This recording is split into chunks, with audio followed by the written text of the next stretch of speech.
Monday, President's Day, February 17, 2020. I scrolled all my news and no one mentioned President's Day. Only my alma mater, USA Today. They said the third Monday of every February is a time to remember presidents.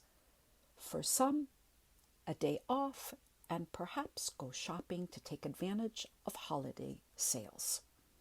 President's Day began in the 1880s to honor George Washington, our first president of the United States, who was born on February 22, 1732. But since 1971, President's Day recognizes all of our presidents. It's a federal holiday, so many government institutions are closed, which means banks aren't open and no mail will be delivered today. Also, in honor of Black History Month, in today's Heart and Home podcast, I'm discussing one past president and the issue of slavery during his time. The president is Thomas Jefferson, one of our founding fathers of the United States. He served from 1801 to 1809 and was our third president. Jefferson was the primary draftsman of the Declaration of Independence and of the Virginia Statute of Religious Freedom. It was during the time of a new America, after gaining our independence in 1776, when he dedicated his life to meeting the challenges of his time, both political and religious freedom. He believed that America's democratic values would become a beacon for the rest of the world and the others who are oppressed around the world. But he's not regarded well by all Americans. Although Thomas Jefferson wrote, quote, "All men are created equal," unquote. And yet, Thomas Jefferson enslaved more than 600 people during his life. Although he made some legislative attempts against slavery, he also profited from the institution of slavery.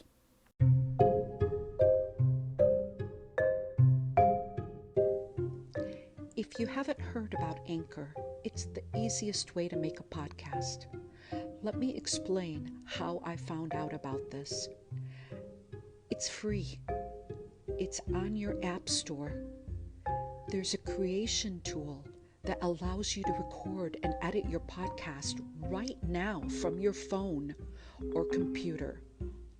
Anchor will distribute your podcast for you so it can be heard on Spotify, Apple Podcasts, and many more. You can make money from your podcast with no minimum listenership. It's everything you need to make a podcast in one place. Please, I urge you, don't waste another minute. I wasted 3 years. I attended all kinds of events to learn all the steps. I was so confused, and it was right here. Download the free Anchor app or go to anchor.fm to get started. Do it now.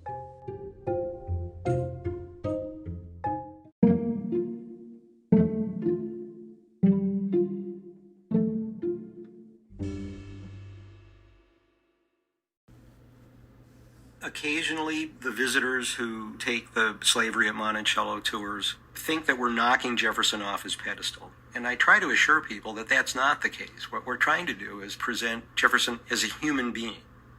He's not a 20-foot tall stone edifice in a rotunda along the Potomac River. He's a human being. He's a product of his time. And he's a prophet of a future time. Those words, that all men are created equal, have inspired people for generations. And sometimes I ask our visitors, So, do you believe the words of the Declaration of Independence? And invariably, people are nodding their head. And I ask them, so how we doing? We've got a long way to go. Have we established this vision of Jefferson's that all men are created equal, that they're endowed by their Creator with certain unalienable rights, and among these are life, liberty, and the pursuit of happiness? That's a never-ending process. And despite the flaws of Jefferson, despite the flaws of our own country, we may be unique, Jefferson may be unique in creating a vision that people commit to, a never-ending project. Thomas Jefferson, born April 13, 1743, on his father's plantation of Shadwell, located along the Rivanna River in the Piedmont region of central Virginia, at the foothills of the Blue Ridge Mountains. In 1764, during his early 20s, Jefferson's father, Peter Jefferson, died, leaving his son the land and 30 enslaved people. His father was the British provincial surveyor and a tobacco planter.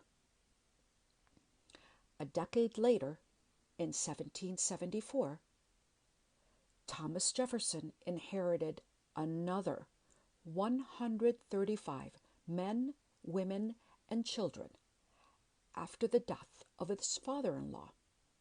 He had married Martha Wales Skelton, the daughter of the wealthy slave trader John Wales, and half-sister of Sally Hemings, a slave. He also became a substantial landowner, gaining title to 4 plantations that comprised 14,000 acres in the Virginia Piedmont. By 1782, a year before the end of the war with Britain, Jefferson had become the second largest slaveholder in the Albemarle County. In a typical year, he owned about 200, almost half of them under the age of 16. About 80 of the slaves lived at Monticello. The others lived on his adjacent Albemarle County farms and on his Poplar Forest estate in Bedford County, Virginia.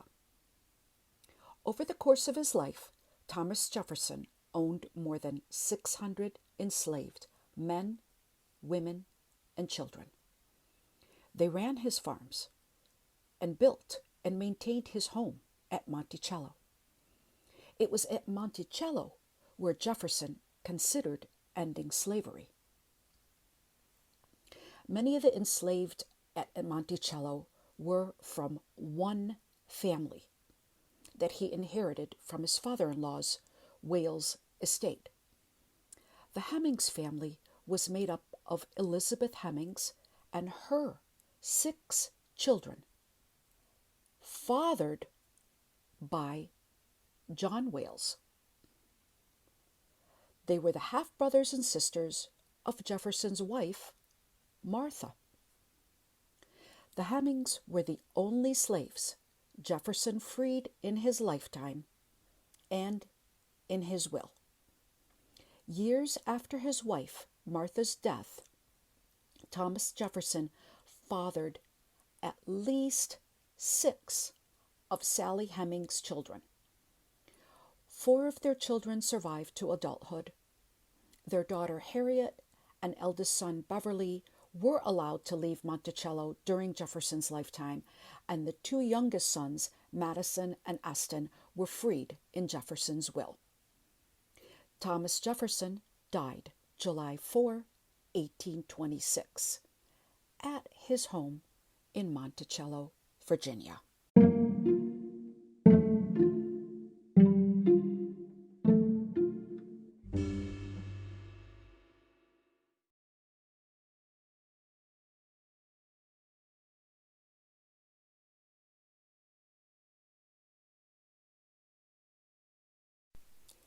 After Thomas Jefferson's death, his estate sold 133 of his enslaved workers at two different auctions.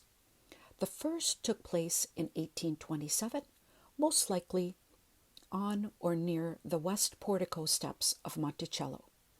The second was in 1829 at a hotel called the Eagle Tavern in downtown Charlottesville. Today, these auctions are noted in an exhibition on the grounds. Throughout his entire life, Thomas Jefferson was publicly a consistent opponent of slavery, calling it a, quote, moral depravity and, quote, a hideous blot. He believed that slavery presented the greatest threat to the survival of our new American nation. Jefferson also thought that slavery was contrary to the laws of nature, which decreed that everyone had a right to personal liberty. After the American Revolution, Jefferson became involved in legislation that he hoped would abolish slavery. But he maintained that the decision to emancipate slaves would have to be part of a democratic process. To Jefferson, it was anti-democratic and contrary to the principles of the American Revolution for the federal government to enact abolition or for only a few planters to free their slaves. He said emancipation had to be done together in a large scale. Like others of his day, he supported the removal of newly freed slaves from the United States. Jefferson thought that white Americans and enslaved blacks constituted two separate nations, which could not live peacefully in the same country. Jefferson's belief that blacks were racially inferior and as, quote, incapable as children, coupled with slaves' presumed resentment of their former owners, made their removal from the United States an integral part of Jefferson's emancipation scheme. Influenced by the Haitian Revolution and an aborted rebellion in Virginia in 1800, Jefferson believed that American slaves' deportation, whether to Africa or the West Indies, was an essential follow-up to emancipation. Despite Jefferson's advocating for abolition, the slave population in Virginia exploded from just under 200,000 in 1790 to almost 500,000 in 1830. In an attempt to erode Virginians' support for slavery, he discouraged the cultivation of crops heavily dependent on slave labor. Those were specifically tobacco. And he encouraged the introduction of crops that needed little or no slave labor, such as wheat, sugar maples, short-grained rice, olive trees, and wine grapes. But in the 1800s, Virginia's most valuable commodity and export was neither crops nor land. Slaves were more profitable. Jefferson wrote that maintaining slavery was like holding, quote, a wolf by the ears, and we can neither hold him nor safely let him go. He thought that his cherished federal union, the world's first democratic experiment, would be destroyed by slavery.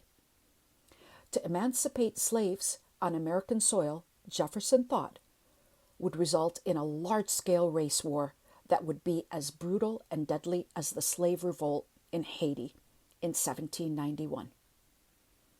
But he also believed that to keep slaves in bondage, with part of America in favor of abolition and part of America in favor of perpetuating slavery, could only result in a civil war that would destroy the Union. Jefferson's prediction came to fruition in 1861. A bloody civil war split our one nation into two nations, Union and Confederacy. If you'd like to learn more about American slavery, there's an ongoing initiative from the New York Times Magazine called the 1619 Project.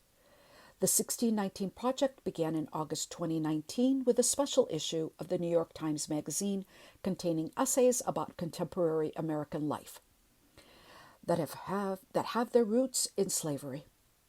The first is by staff writer Nicole Hannah Jones, who initially came up with the idea for the project. There's also a podcast. A link to the episode 1 is included in the show notes. The New York Times 1619 Project is a partnership with the Smithsonian's National Museum of African American History and Culture. If you enjoyed this episode of Heart and Home Podcast, I hope you'll consider becoming a listener supporter. You'll find a link in the show notes to bring more daily podcasts. You may also leave me a voicemail in the Anchor app to provide comments and ideas for future episodes. If you'd like to be a guest on my podcast, you may leave me a voicemail on how to contact you. I'm Sabah Fakuri for the Heart and Home Podcast. Thank you for listening. Please share this episode on your social media. Links to email or share to Twitter, Facebook, and Pinterest are also found in the show notes.